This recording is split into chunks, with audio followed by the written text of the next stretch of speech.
Lahore central jail में 23 मार्च 1931 की शुरुआत किसी और दिन की तरह ही हुई थी। फर्क सिर्फ इतना था कि सुबह सुबह जोर की आंधी आई थी, बहुत तेज।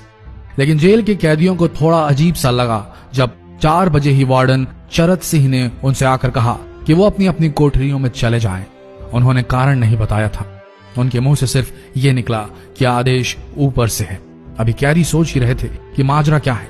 जेल का नाई बरकत हर कमरे के सामने फुसफुसाते हुए गुजरा कि आज रात भगत सिंह, राजगुरु और सुखदेव को फांसी दी जाने वाली है। उस क्षण की निश्चिंता ने उनको झकझोर कर रख दिया। कैदियों ने बरकत से मनुहार की कि वो फांसी के बाद भगत सिंह की कोई भी चीज जैसे पेन, कंघा या घड़ी उन्हें ला कर दें ताकि वो अपने पोते पोतियों को बता सकें कि कभी वो भी भगत सिंह के साथ जेल में बंद थे। बरकत भगत सिंह की कोठरी में गया और वहां से उनका पेन और कंघा ले आया। सारे कैदियों में होड़ लग गई कि किसका उस पर अधिकार हो। आखिर में ड्रॉ निकाला गया, लाहौर कॉन्स्पिरेसी केस। अब सब कैदी चुप हो चले थे। उनकी निगाहें उनकी कोठरी से गुजरने वाले रास्ते पर लगी हुई थी। भगत सिंह उनके साथ फांसी पर लटकाए जाने के लिए उसी रास्ते से गुजरने वाले थे। एक बार पहले जब भगत सिंह उसी रास्ते से ले जाए जा रहे थे तो पंजाब कांग्रेस के नेता भीमसेन सच्चर ने आवाज ऊंची कर उनसे पूछा था, आप और आपके साथियों ने लाहौर कॉन्स्पिरेसी केस में अपना बचाव क्यों नहीं किया? भगत सिंह का जवाब था, इनकलाबियों को मरना ही होता है क्योंकि उनके मरने से ही उनका अभियान मजबूत होता है, अदालत में अपील से नहीं। वार्डन चरत सिंह भगत सिंह के खैर ख्वाह थे और अपनी तरफ से जो कुछ बन पड़ता था उनके लिए किया करते थे। उनकी वजह से ही लाहौर की द्वारकादास लाइब्रेरी से भगत सिंह के लिए किताबें निकलकर जेल के अंदर आ पाती थी। भगत सिंह की जेल की जिंदगी काफी कठिन थी। किताबें पढ़ने का शौक हो चला था उन्हें कि एक बार उन्होंने अपने स्कूल के साथी जयदेव कपूर को लिखा था कि वो उनके लिए कार्ल लिब्नेख्त की मिलिटरिज्म, लेनिन की लेफ्ट विंग कम्युनिज्म और ऑप्टन सिंक्लेयर का उपन्यास द स्पाई कुलबीर के जरिए भिजवाएं। भगत सिंह जेल की कठिन जिंदगी के आदी हो चले थे। उनकी कोठरी नंबर 14 का फर्श पक्का नहीं था, उस पर घास उगी हुई थी। कोठरी में बस इतनी ही जगह थी कि उनका 5 फुट 10 इंच का शरीर बमुश्किल उसमें लेट पाए। भगत सिंह को फांसी दिए जाने से 2 घंटे पहले उनके वकील प्राणनाथ मेहता उनसे मिलने पहुंचे। मेहता ने बाद में लिखा कि भगत सिंह अपनी छोटी सी कोठरी में पिंजड़े में बंद शेर की तरह चक्कर लगा रहे थे। इनकलाब जिंदाबाद। उन्होंने मुस्कुराकर मेहता को स्वागत किया और पूछा कि आप मेरी किताब रिवोल्यूशनरी लेनिन लाए या नहीं। जब मेहता ने उन्हें किताब दी तो वे उसे उसी समय पढ़ने लगे मानो उनके पास अब ज्यादा समय न बचा। मेहता ने उनसे पूछा कि क्या आप देश को कोई संदेश देना चाहेंगे? भगत सिंह ने किताब से अपना मुंह हटाए बगैर कहा, सिर्फ 2 संदेश, साम्राज्यवाद मुर्दाबाद और इनकलाब जिंदाबाद। इसके बाद भगत सिंह ने मेहता से कहा कि वो पंडित नेहरू और सुभाष चंद्र बोस को मेरा धन्यवाद पहुंचा दे जिन्होंने मेरे केस में गहरी रुचि ली थी। भगत सिंह से मिलने के बाद मेहता राजगुरु से मिलने उनकी कोठरी पहुंचे। राजगुरु के अंतिम शब्द थे, हम लोग जल्द मिलेंगे। सुखदेव ने मेहता को याद दिलाया कि वो उनकी मौत के बाद जेलर से वो कैरम बोर्ड ले लें जो उन्होंने उन्हें कुछ महीने पहले दिया था। मेहता के जाने के थोड़ी देर बाद जेल अधिकारियों ने तीनों क्रांतिकारियों को बता दिया कि उनको वक्त से 12 घंटे पहले ही फांसी दी जा रही है।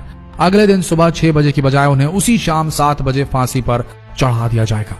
भगत सिंह मेहता द्वारा दी गई किताब के कुछ पन्ने ही पढ़ पाए थे। उनके मुंह से निकला, क्या आप मुझे इस किताब का एक अध्याय भी खत्म करने नहीं देंगे? भगत सिंह ने जेल के मुस्लिम सफाई कर्मचारी बेबे से अनुरोध किया कि वो उनके लिए उनको फांसी दिए जाने से 1 दिन पहले शाम को अपने घर से खाना जरूर लाएं। लेकिन बेबे भगत सिंह की इच्छा पूरी नहीं कर सके क्योंकि भगत सिंह को 12 घंटे पहले फांसी देने का फैसला ले लिया गया और बेबे जेल के गेट के अंदर ही नहीं घुस पाए।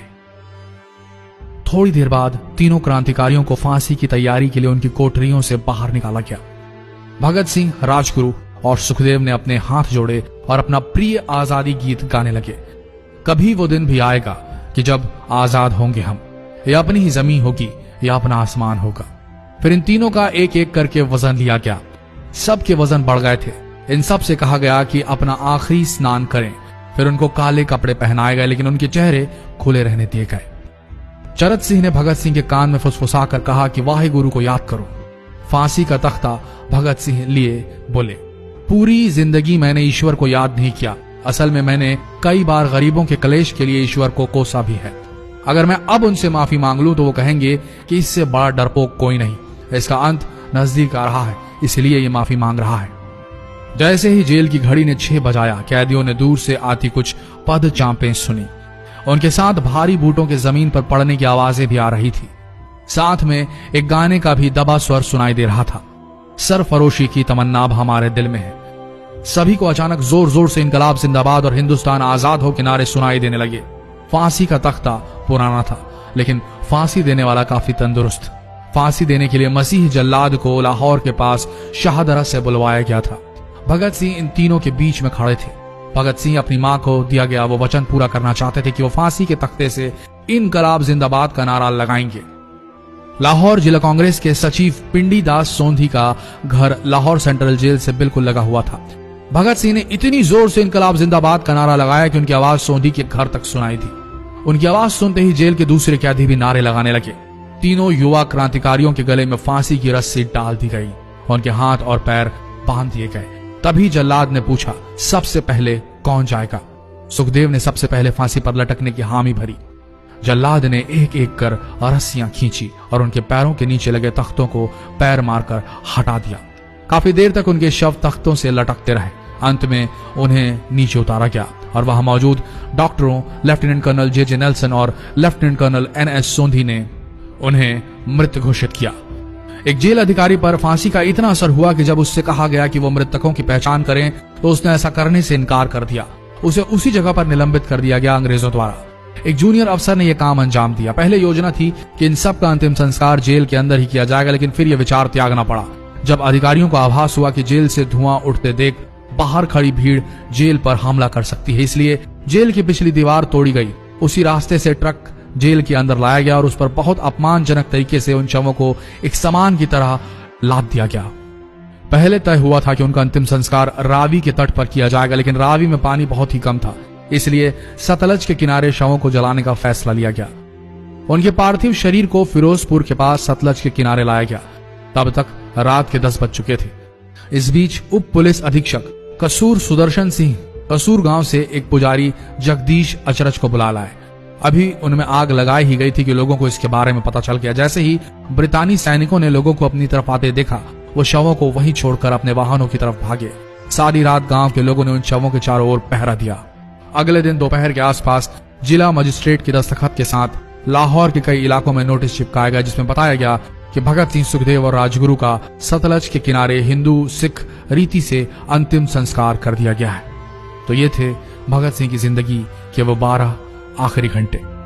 आशा करते हैं इस वीडियो में सुनाई गई ये कहानी आज युवा पीढ़ी के दिलों में मर चुके देशभक्ति को जगाने में कामयाब होंगी। जितना हो सके इस संदेश को पूरे देश में पहुंचाएं।